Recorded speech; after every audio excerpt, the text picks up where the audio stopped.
గురుగారు ఇప్పుడు మీరు చెప్పినట్టు ధర్మం అనేది కొన్ని యుగాల నుండి ఉంది అన్నారు. ఈ ధర్మం అనేది యుగాలను బట్టి మారుతుందా, ఒకేలాగా ఉందా? యుగాన్ని బట్టి ధర్మం మారుతూ ఉంటుంది. మానవుడు మోక్షాన్ని పొందాలి అని మనం చెప్పుకున్నాం.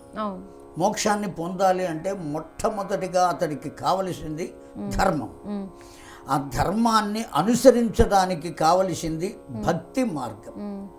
ఇక్కడ భక్తి అంటే అర్థం కేవలం 14 బొట్లు పెట్టి అనేక రకాలుగా అలంకరించుకుని కేవలం దేవాలయాలలో మాత్రమే కూర్చుని దేవాలయాల చుట్టూ తిరుగుతూ కాలక్షేపం చేయటం భక్తి కాదు.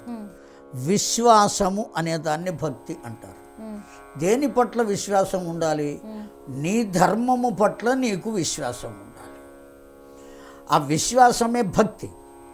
ఆ భక్తి ఎప్పుడైతే కలుగుతుందో ధర్మ మార్గంలోకి వెడతాడు అతను. భక్తి లేకుండా, విశ్వాసం లేకుండా ధర్మ మార్గంలోకి వెళ్ళే అవకాశం లేదు. ఇదిగో ఇది నా ధర్మం, ఈ ధర్మాన్ని నేను అనుసరిస్తే ఈ మార్గంలోకి నేను వెళ్ళగలుగుతాను, దీన్ని నేను పొందగలుగుతాను అనే విశ్వాసం ఉండాలి.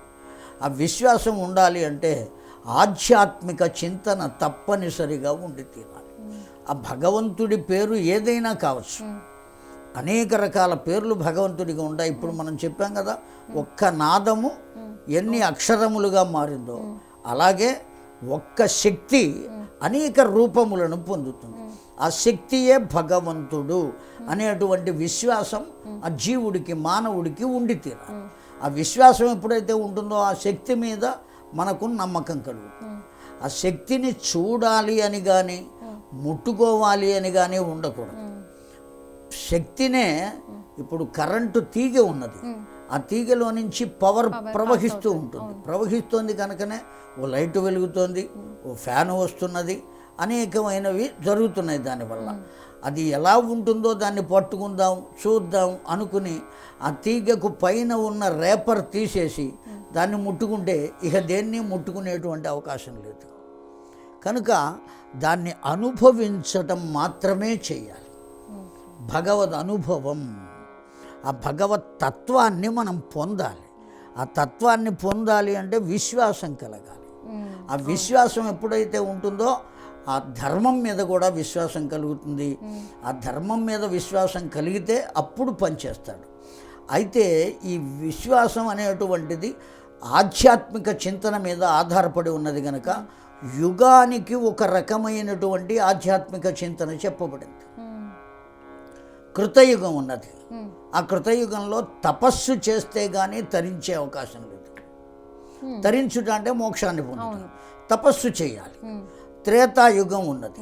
యజ్ఞయాగాది క్రతువులు చేస్తే కానీ తరించే అవకాశం లేదు. ద్వాపర యుగం ఉన్నది. యోగ సాధన, ధ్యానము ఇవన్నీ చేస్తే కానీ తరించే అవకాశం లేదు. ఈ కలియుగం ఉన్నది. కలవు స్మరణాన్ముక్తి. కేవలం ఆ భగవంతుని యొక్క దివ్యమైన తత్వాన్ని నువ్వు స్మరించుకుంటే చాలు, నీవు మోక్షాన్ని పొందుతావు అని చెప్పారు. కారణం ఏమంటే ఆ యుగాన్ని అనుసరించి కలియుగంలో ధర్మానికి 4 పాదాలు ఉంటే ఆ ధర్మాల్లో 4 పాదాల్లో 3 పాదాలు అధర్మంగా మారిపోయి ఒక్క పాదమే ధర్మం ఉంటుంది అని మన పురాణాలు, శాస్త్రములు చెబుతున్నాయి. యుగ ధర్మాన్ని అనుసరించి ఒక్కొక్క యుగానికి ఒక్కొక్క ధర్మం. కొన్ని యుగాల్లో ఆ కృతయుగం, త్రేతాయుగం, ద్వాపరయుగం, కలియుగం, ఈ 4 కొన్ని యుగాల్లో మాంసభక్షణ నిషేధం కాదు, కానీ కలియుగంలో మాంసభక్షణ నిషేధం. అయినా తింటూనే ఉన్నారు. అందున ఆ మాంసభక్షణలో కూడా రవివారం, ఆదివారం నాడు, రవివారం అంటే ఆదివారం నాడు పొరపాటును కూడా స్వీకరించరాదు. ఎందుకంటే సూర్య భగవానుని యొక్క దివ్యమైనటువంటి తత్వం ఏ రోజున ప్రస్ఫుటంగా లోకానికి అందుతుంది. మొత్తం అన్ని రోజుల్లో, వారం రోజుల్లోనూ అందుతుంది, ప్రతిరోజు అందుతుంది. కానీ ఒక్క ఆదివారం నాడు మాత్రం ఆయనకు ప్రత్యేకమైనటువంటిది. ఆ కారణం చేత మన పుట్టినరోజున మనం ఎట్లయితే సంతోషంగా కొత్త బట్టలు వేసుకుని అలా ఉంటాము, ఆనందంగా ఉండాలి అనుకుంటాము, అలాగే రవివారం స్త్రీ, తైల, మధు, మాంసాన్ని త్యజేత్ రవేర్దినే అని శాస్త్రం చెబుతున్నది.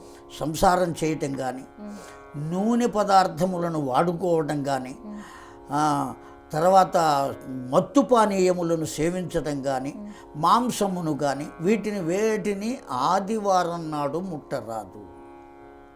కనీసం క్షురకర్మ కూడా చేయించుకోరాదు, క్రాఫ్ట్ చేయించుకోరాదు, గడ్డం చేయరాదు. ఇన్ని నియమాలు చెప్పబడినాయి. కానీ ఏం చేస్తున్నారు? ఆదివారం నాడు. కానీ కొన్ని యుగాలకు కొన్ని ధర్మాలు ఉన్నాయి. వాటిల్నే యుగ ధర్మము అని అంటారు.